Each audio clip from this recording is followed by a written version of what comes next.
What's up, nerds? I'm Wes, Newberry Rd Gaming. Today we're talking about Kohaku from 25th Century Games.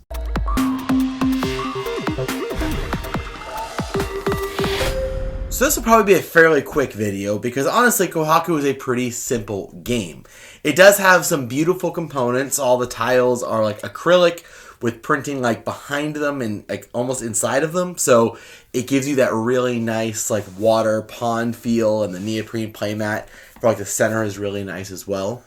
But the premise of the game is it's just drafting. So on your turn, you are going to take two adjacent tiles. And the way the center is set up, you have alternating like a feature and a fish. And when you draft, you have to take two adjacent. So you're going to take a feature and a fish that have to be next to each other. And then you're going to add them into your koi pond. And now you don't have to keep those right next to each other. You can split them up in your pond, but you are limited to like what you can draft. So if you really want a feature, then you need to take one of the fish around it and vice versa. And if all goes really well, you can find a perfect combination of a feature that you want to add to your pond and a koi that you want to add to your pond. Now, what really makes this a game and not just drafting is the way it scores. So you score based off your pond, pretty obviously, but the features determine how the fish are scoring, but the fish determine the actual scoring.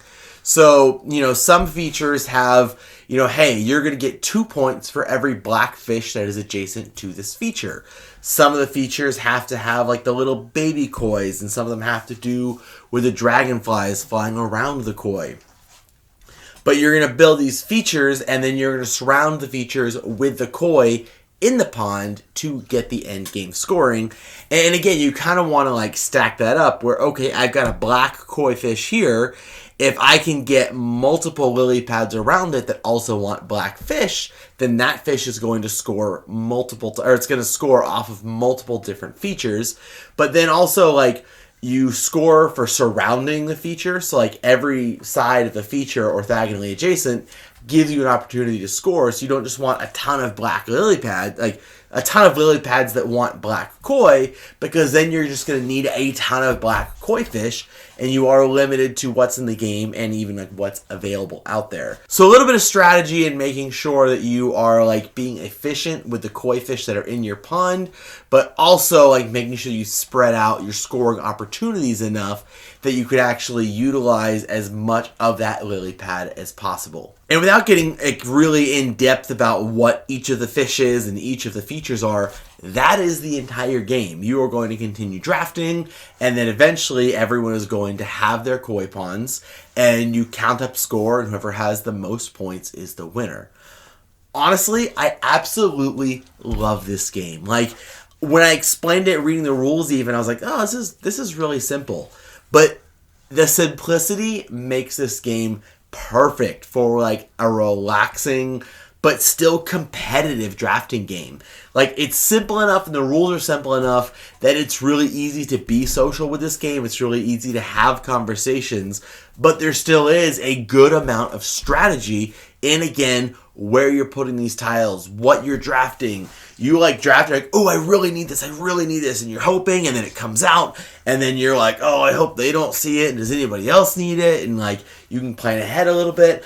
I don't know, honestly, like, this game checked a ton of boxes for me because it's super easy to teach, it's super accessible, it's got fantastic components, and it's still strategic. You still actually have strategy to it. I feel like so many simple games, like you lose a lot of the strategic potential in order to keep the rules really simple and keep the game accessible. This game plays really quick because on your turn, again, it's really just one choice, and you take two tiles, but they have to be adjacent, so you can't take this one and this one. You're choosing a clump of tiles. So you could say, I really want this yellow fish. Which one of these am I going to take? But it really is just one pick, and then you add it to your pond. And like, it's fairly straightforward how you want to add it to your pond too, because especially like once you get your pond like bigger and bigger and bigger, it's all right, where can I maximize? If I put it here, I'll get this many, here this many. Oh, if I put it here, that'll leave the door open for me to try to get this specific fish. And that's just great. I love that the fish have like different features on them.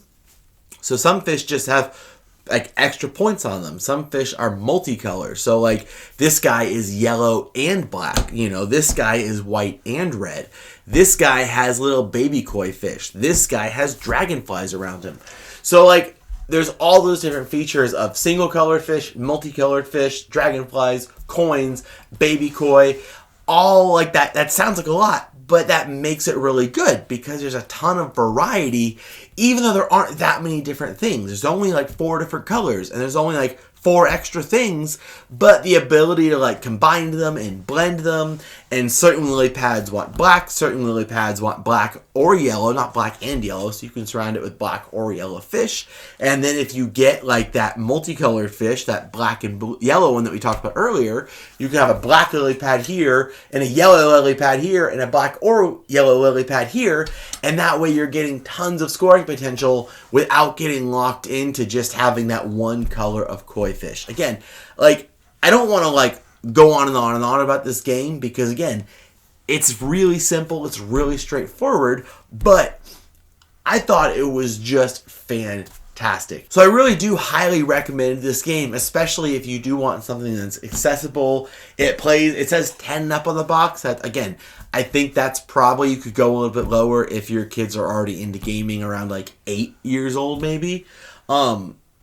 Absolutely love it. I think that they knocked it out of the park with this game. The simplicity, the artwork, the component quality, all of it comes together just to A+ in my book, honestly. So if you're looking to pick up a copy of this, I'm going to put a purchase link in the description box down below. Highly recommend that you check it out. I also highly recommend that you check out Game Toppers. Guys, this is the tabletop that we play on all the time. We film most of our videos in here. It's because we love it. This really is a fantastic way to play games. If you don't have some kind of gaming tabletop, you're really missing out. I think that the like hobby gaming, having a dedicated board game tabletop really just takes the entire nerddom to the next level, and I absolutely love it. So if you're looking to pick one up, Game Toppers is a fantastic option because it's cost efficient, it's portable. If you don't have a dedicated space for games, then you could put this on your table for a big game night and then take it off when you eat dinner. And they have a Kickstarter coming up soon, so if you're looking to pick one up,